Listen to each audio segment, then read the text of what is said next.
सोचिए, बिहार का ऐसा गर्ल्स हॉस्टल जिसकी दीवारें एक बहुत ही भयानक राज को दफन किए हुए हैं। एक ऐसी जगह जिसका अतीत इतना खौफनाक था कि उसे पूरे 16 सालों तक सील करके रखना पड़ा। चलिए, आज उसी सील को तोड़ते हैं और देखते हैं अंदर क्या है। तो कहानी की शुरुआत होती है जब ये पुराना गर्ल्स हॉस्टल 16 साल के लंबे इंतजार के बाद फिर से खुलता है। लेकिन सवाल तो ये है कि इसे इतने सालों तक बंद ही क्यों रखा गया था, और इसकी वजह सुनकर रोंगटे खड़े हो जाएंगे। 11 ये सिर्फ एक नंबर नहीं है, ये नंबर इस पूरी कहानी का आप कह सकते हैं एक केंद्र है, एक काला साया जो इस हॉस्टल पर आज भी मंडरा रहा है। हुआ ये था कि 16 साल पहले ठीक इसी हॉस्टल में 11 अनाथ लड़कियों की बड़ी ही रहस्यमयी तरीके से मौत हो गई थी। पुलिस ने बहुत कोशिश की, लेकिन ये गुत्थी कभी सुलझी नहीं और जल्द ही लोगों ने इस जगह को श्रापित कहना शुरू कर दिया। तो अब इस पिक्चर में एंट्री होती है दो मेन किरदारों की। पहली है अनन्या, एक बहादुर लड़की जो 16 साल बाद यहाँ रहने आने वाली पहली स्टूडेंट है, और दूसरा है विवान, हॉस्टल का असिस्टेंट केयरटेकर, जो आते ही अनन्या को एक बहुत ही अजीब सी चेतावनी देता है। विवान की ये अजीब सी चेतावनी आने वाले खौफ की नींव रख देती है।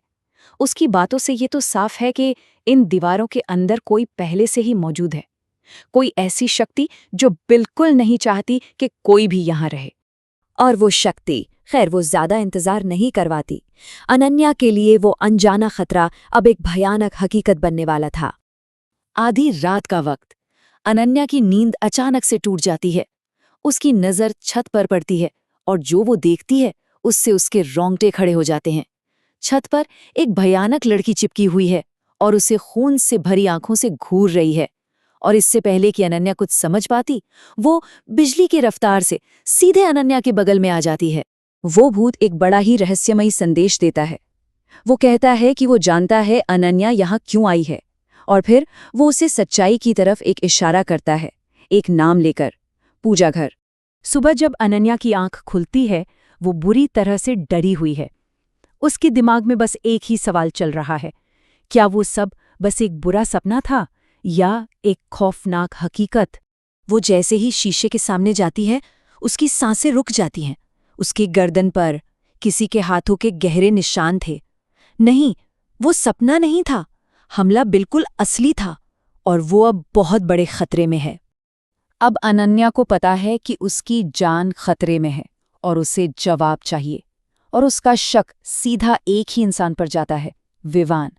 उसका अजीब बर्ताव उसे मुख्य संदिग्ध बना देता है। तो अनन्या फैसला करती है कि वो विवान पर नजर रखेगी। वो चुपके से उसका पीछा करती है और एक सुनसान पुराने घर तक पहुंच जाती है। उम्मीद है कि उसे कुछ जवाब मिलेंगे। खिड़की से झांकते हुए अनन्या को एक बहुत बड़ा, बहुत जरूरी सुराग मिलता है। विवान उसी भूतिया लड़की की तस्वीर देख रहा है, और तस्वीर के बैकग्राउंड में एक पूजा घर है, जिसे अनन्या फौरन पहचान लेती है। अरे, ये तो वही पूजा घर है जो हॉस्टल के उस हिस्से में है जहां जाना सख्त मना है। तो बस अनन्या को अपनी मंजिल मिल गई है। वो हॉस्टल लौटती है ये जानने के लिए कि उस बंद कमरे के पीछे आखिर राज क्या छिपा है। अनन्या उस छिपे हुए पूजा घर को ढूंढ ही लेती है, और दरवाजा खोलते ही अंदर का जो मंजर है उसे देखकर उसकी रूह कांप जाती है। हड्डियों के ढेर, टूटे हुए कंकाल और तांत्रिक अनुष्ठान के बचे हुए निशान। ये जगह असल में एक कब्रगाह है। तभी वहां विवान पहुंच जाता है और उल्टा अनन्या पर ही चोरी का इल्जाम लगाने लगता है। लेकिन अब खेल पलटने वाला था। अनन्या अपनी असली पहचान बताती है कि वो कोई स्टूडेंट नहीं, बल्कि एक अंडरकवर पुलिस एजेंट है जो 11 लड़कियों की मौत का केस सुलझाने आई है, और ये हॉस्टल उसी के कहने पर खोला गया है।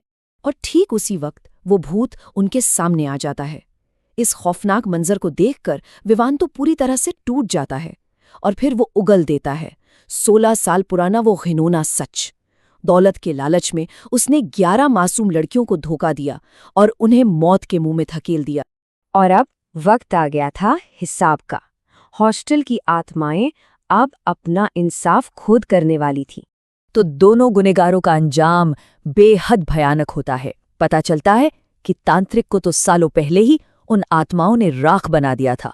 और अब विवान का गला वही भूत खोट देता है जिसे उसने धोखा दिया था। बदला अब पूरा हो चुका था। वो भूत एजेंट अनन्या को जाने देता है और उसे एक आखिरी हुक्म देता है। तो अनन्या वहां से चली जाती है, लेकिन वो एक बात जानती है कि 16 साल पहले का वो कत्लेआम आज भी उन दीवारों में जिंदा है। और सवाल ये है कि क्या वो 11 आत्माएं हमेशा के लिए वहीं कैद होकर रह गई हैं?